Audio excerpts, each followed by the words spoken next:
did it get like this? If you're going to fix this belly problem, then perhaps the best place to start is by asking how it got this way in the first place. What series of events led you to gaining the weight and letting yourself go? Perhaps with that knowledge, we can then reverse the process and get back on track. I'm speculating here, but I'm going to take a stab at how you found yourself with this unwanted flab. Because for most of us, we weren't always that way. Most of us were fairly toned and fit when we were in our younger years. But then things changed. We got older, and then we started to get more tired. Hormones don't help. Hormones make our metabolism slow down as we get past 25, and suddenly it becomes much harder to keep the belly fat off. Not only that, but we start spending more and more time at work in the office and pouring more and more energy into that work. Then we get married, get a mortgage, have kids. Suddenly the amount of free time we have to ourselves dwindles down to almost nothing.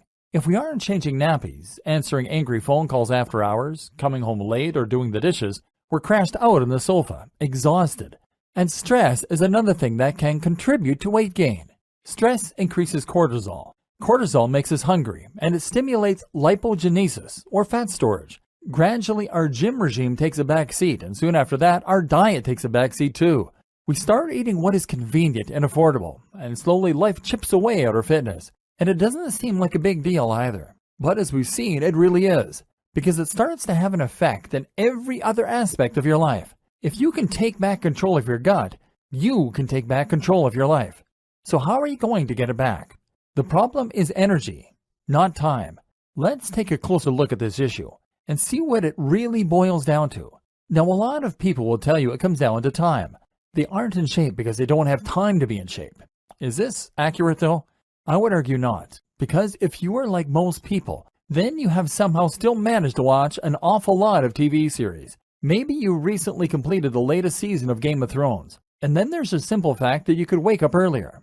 And there's a fact that, if we're going to be completely honest here, eating healthy doesn't take that long. In fact, it's very quick and easy to eat a salad, or to eat whatever you're going to eat tonight without the chips. The problem isn't that you don't have time to work out, it's that you don't have the energy or the inclination. And it's not that you don't have time to cook, it's that you don't have energy. Furthermore, you feel like you need a pick-me-up, something that can help you to get yourself up and running again. And fish just isn't going to cut it. So we're going to take a look at the most simplistic and efficient way to lose weight. This is straightforward calorie tracking. We'll see why this can work and why it's really just very simple math to it. You're going to see later on that your lifestyle makes it hard to cut calories and that you need to have a rethink if you're going to win this war on your belly. The simplest diet for fighting belly fat: cutting calories. The most straightforward way that anyone can fight belly fat is to simply eat fewer calories than they burn. This is what is called maintaining a caloric deficit, and it basically means that the body needs to burn fat in order to get the energy it needs. The body is constantly burning energy, not only to allow it to engage in various activities such as walking, jogging, or thinking, but also to allow it to simply stay alive. That is to say, that you need to burn energy for the most fundamental of human bodily functions, such as blinking and breathing. If you are constantly eating, then you are constantly supplying your body with the sugar that it needs. This will remain in the blood until the body is able to use it to power whichever movements are necessary. Failing that, the body will look to stores of glycogen, which is kept in the cells. It's only once both of these energy supplies run short that the body then needs to start looking elsewhere. That is when it starts to burn fat. How to measure and maintain a calorie deficit. If you want to measure and maintain a calorie deficit, then you need to first calculate how many calories your body burns in a given day. This means looking at the number of calories that you burn while active, called your basal metabolic rate, and then looking at how much exercise you do on top of this, making your AMR, or active metabolic rate. There are plenty of different calculations out there for getting a rough estimate of these numbers. Ultimately, though, it is actually more effective in most cases to try and work this out using a fitness tracker. While calculations can be useful, they don't allow for variations from one day to the next. Most of us will find that our active metabolic rate varies tremendously throughout the week, and this, of course, has a big impact on how much you should be eating. A good fitness tracker will allow you to enter some personal metrics, such as your height, weight, and gender, and will then count your steps and measure other activities throughout the day. A device such as a Fitbit Alta HR, for instance, will not only track steps, but also monitor your heart rate throughout the day. and automatically detect exercises and activities like walks, runs, and sports. Using this data, you can then get a much more accurate picture of how many calories you burn daily. From there, you can start calculating how many calories are going in. Again, there is technology out there to help you do this. MyFitnessPal, for example, is a tool that will let you log the foods you eat by entering the calories and macronutrients manually, or by simply scanning a barcode in order to add them from a huge database. If you scan everything you eat through MyFitnessPal, not forgetting the drinks you consume, including alcoholic beverages, and any smaller snacks throughout the day, then you now have a total number for all the calories you've eaten to measure against the ones you've burned. Now all you need to do is to plan your day so that the number of calories coming in stays lower than those going out. Let's say that you've burned 2,300 calories, and you've eaten 2,200. You can either stop there, or you can try and do some more exercise in order to burn more calories. Either way, you need to keep the first number higher than the second one. If you can do that, then you will burn fat. It's that simple, and it has to work, because there's no other source of energy for your body to get fuel from. Maintain a constant caloric deficit of around 200 to 300, and you'll slowly lose more and more fat. Remember, slow and steady wins the race. Except, it's not really that simple, is it? For starters, there are the kinds of foods you're eating, the nutrients. Then there is the matter of your metabolism and, life. Maintaining a caloric deficit seems simple and flawless on paper, but in practice, it is too simplistic. Over the next few videos, you'll discover why, and you'll find out how to strike that happy balance that will result in guaranteed fat loss. A little about targeting. Before I go any further though, I should first address a concern you may have. After all, wasn't this supposed to be a video course about burning belly fat specifically? How does maintaining a caloric deficit guarantee you'll lose your gut? Women might even be worried they'll lose weight from places that they wanted, like their breasts. As some of you may already know, this does not guarantee you'll lose your belly. That's because nothing can guarantee that you'll lose your belly. Unfortunately, there is no such thing as targeted fat loss. That is to say that you can't choose which part of your body you want to improve the looks of, and then conveniently blast fat from there. The order in which fat is lost from your body is actually genetically predetermined, and it's impossible to change. Some people will lose weight from their guts first, and those people are very lucky indeed. Other people might lose it from their arms first.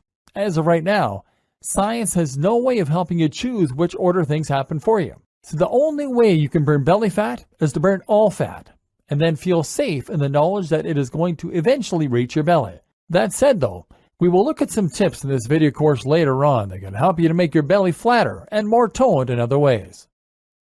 Fitting a diet into your lifestyle. Here is the other issue with eating a diet designed simply to help you reduce your caloric intake. It's miserable.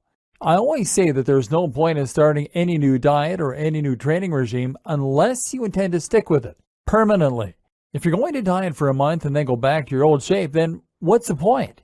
So whatever diet you're coming up with right now, the first thing you need to ask yourself is whether you can feasibly see yourself following it forever. This is the problem with intermittent fasting diets, and it's a problem with calorie counting. Sure, you can stomach the idea of scanning all your food for a few days, weeks, or even months, but are you really going to be doing this when you're 80? If not, it is not sustainable.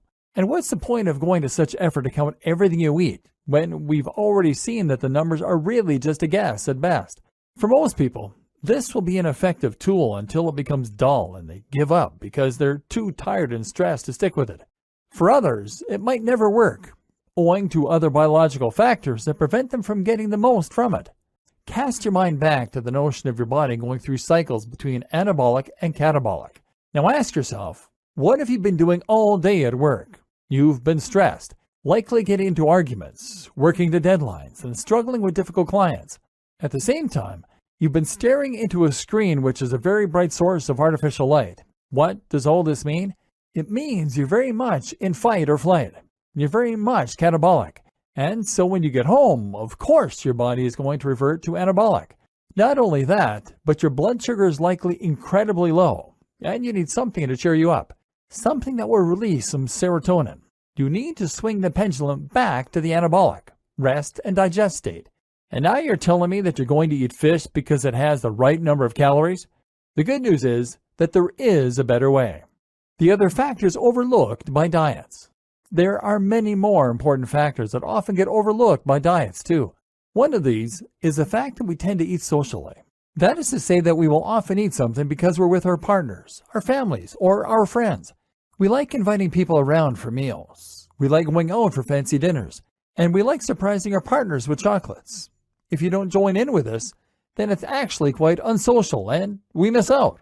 Again, with all those hormones screaming at you to get some sugar, and now the social pressure of eating out, are you really ordering that salad forever?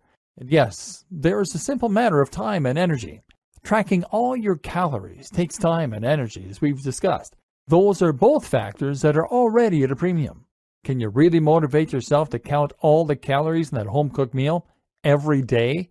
But most important of all, nutrients. And there's something else that doesn't get a lot of attention when it comes to diet, and that absolutely deserves it. That's nutrition. Too many of us view our food as fuel.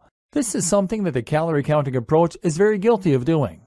We look at food as something that we use in order to enable ourselves to keep going and to keep us productive at work. We think of it in terms of something that our body burns in much the same way that a car uses petrol. But food is much more than that. Not only should food be enjoyable and social, as we have already discussed, but it should also be thought of as being the very substance that we are made of. You've heard the expression, you are what you eat, and well, it's true. When you consume amino acids from nutrients, your body actually reconstitutes those in order to build your muscle and skin. You are literally recycling the parts of dead animals and plants in order to rebuild your own tissue. Likewise, the micronutrients found in your food help to build your bones and connective tissues, your brain chemicals, and even the hormones that help to drive you. Micronutrients are the tiny nutrients that come from all our food, and they're absolutely essential to helping us to perform and feel our very best. These make us feel more awake, more alert, more happy, and they even help to elevate our metabolism so that we burn more fat. If you're feeling depressed, weak, sluggish, and slow, then there's a good chance that it is actually because you have a deficiency in some kind of essential nutrient. These are nature's sports supplements, and they can be instrumental in helping you get out of the funk you're in. Why modern diets are the worst. And here's another thing to keep in mind. Modern diets are the worst. The big issue with modern diets is that they have essentially hacked the very system our body evolved in order to survive.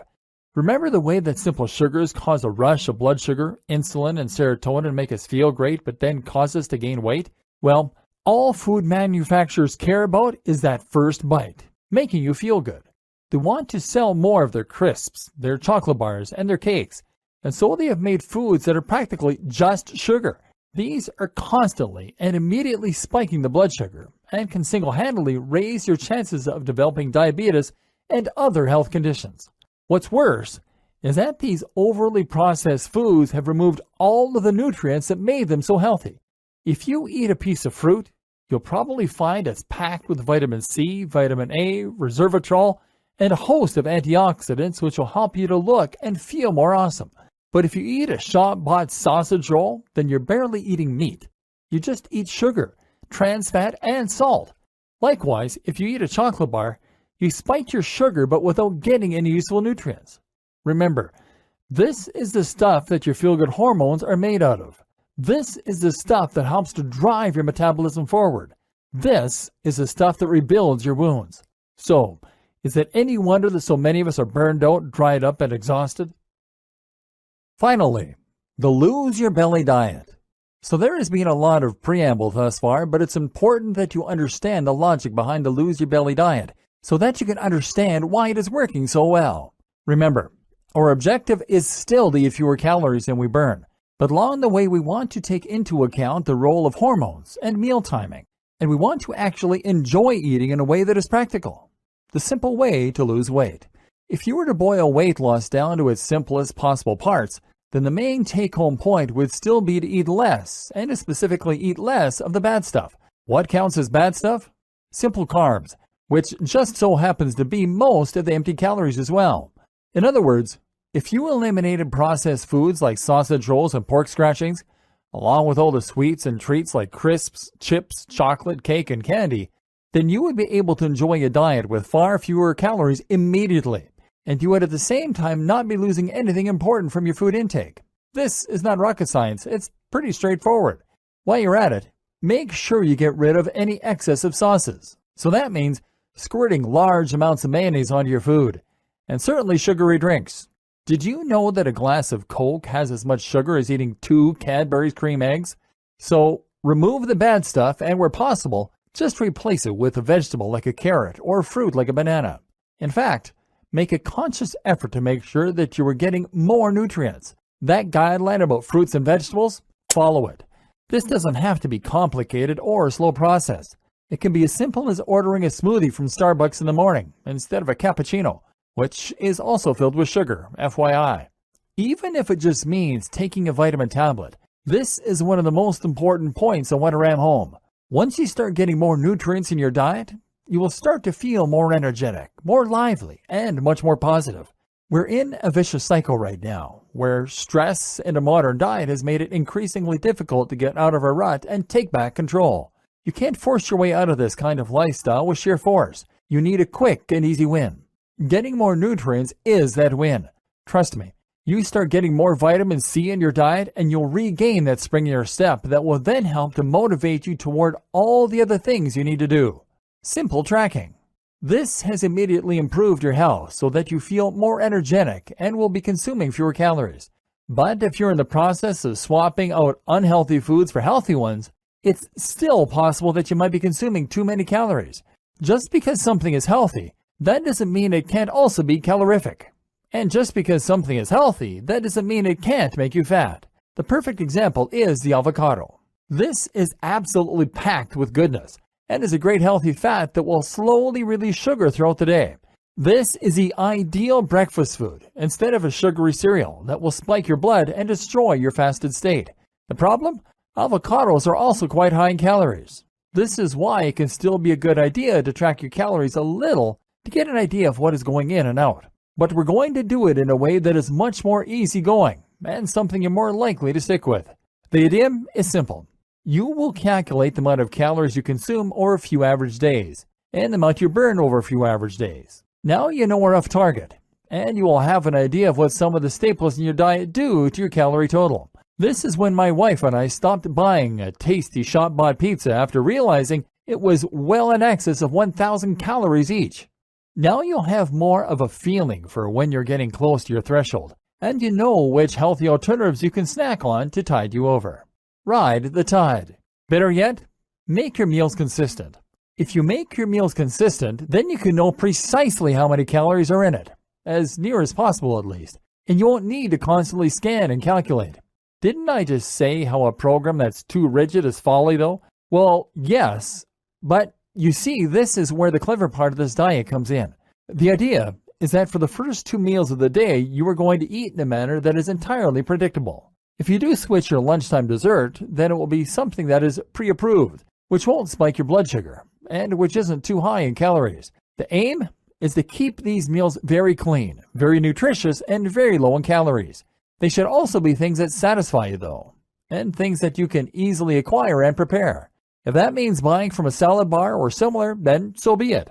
This might seem miserable, eating the same 2 meals every single day, but actually it is the precise opposite. The purpose of these 2 meals, you see, is to allow you to eat whatever you want in the evenings. If you know that you have only consumed 500 to 700 calories by dinner, then that means that you can go all out without worrying much at all and still remain under your target. Most people do not view lunch and breakfast as social in the same way. These meals tend to be eaten quickly and viewed as something of an inconvenience. Breakfast, for many of us, is stuffed down on the way out of the kitchen in the morning, while lunch is often a similar lunchbox meal eaten alone.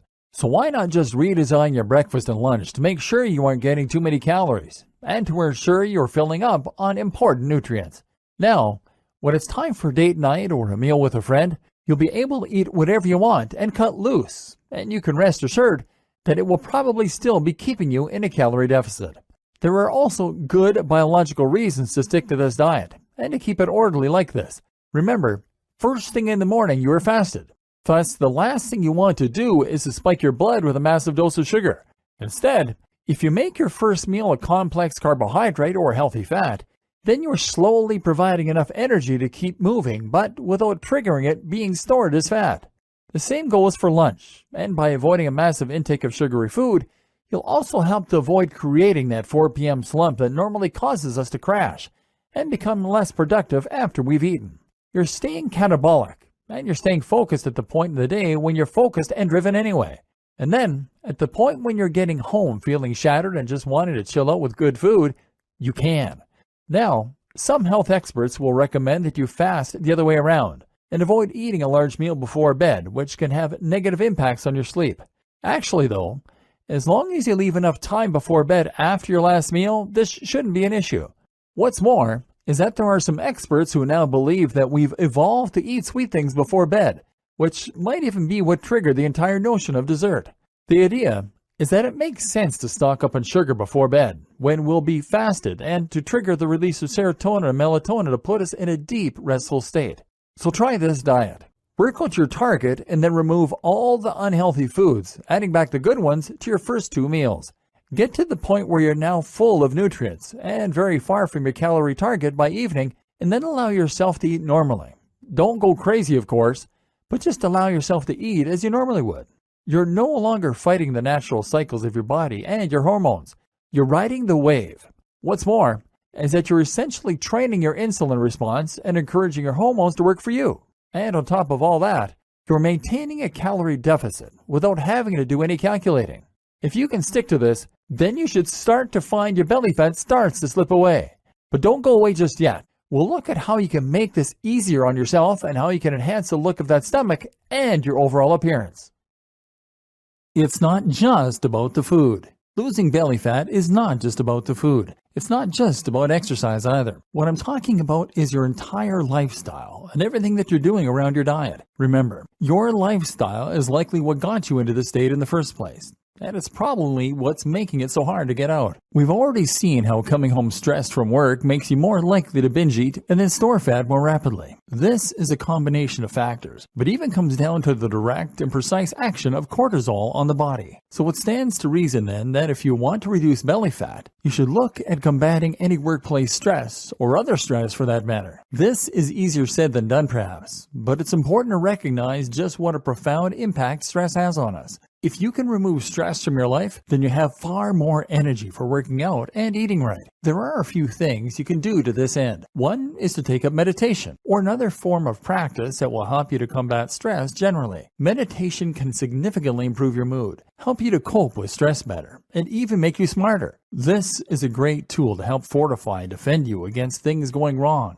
that could prevent you from continuing your new healthy lifestyle. Another tip is to look for ways to make your life a little easier. One obvious culprit may be the commute. Could you make this easier in any way? Perhaps with a car share. You might even decide that the job you're doing is not for you. If it's not leaving you with the energy or the willpower you need to look after your own health, then guess what? This job is not good for you, and you should probably quit. Prioritize your health. More ways to get your body on your side. Of course, it should go without saying that you should also avoid any toxins that might damage your metabolism. This particularly applies to smoking and alcohol, both of which can really stand in your way of successful and healthy weight loss, not to mention ruining your energy level. Another tip, though, is to make sure that you're getting enough sleep. We actually burn a lot of calories during the night, but what's even more important is the fact that sleep is what sets your rhythms and begins a cycle between catabolic and anabolic. Sleep is the ultimate anabolic state. If you are skimping out then, you're not going to be performing at your best, and you won't have the energy or the willpower to stick to the new regime. Try to get 7 to 8 hours every night and keep it systematic so that you have the same bedtime schedule. The body likes routine. Another tip is to consider investing in a day lamp. These are alarms that wake you up with a wavelength similar to that of the sun and which get brighter slowly like a sunrise. This is great for combating SAD, seasonal affective disorder, and helping us to feel more awake and alert first thing in the morning. Want one more trick for getting yourself firmly into a catabolic, focused state in the morning? Take a cold shower. This also happens to be great for stimulating the production of testosterone.